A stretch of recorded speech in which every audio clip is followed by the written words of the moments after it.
So I'm from Columbus, Ohio, where I thought growing up, I always knew I wanted to be an artist, and I always wanted to be the kind of artist that told stories and was essentially a figurative artist.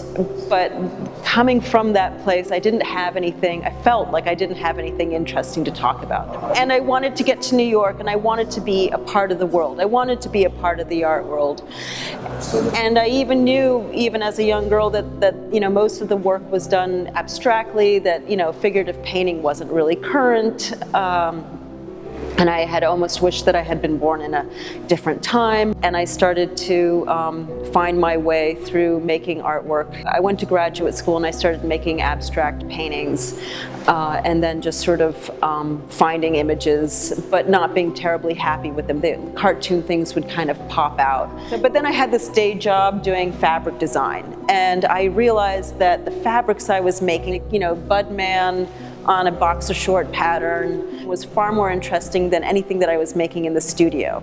So I started kind of mimicking the idea of a fabric or a pattern decoration. And then all the things that I sort of didn't want to be. I didn't want to be light and girly and cute and trivial, and I suddenly was, and I loved it, and it was all okay.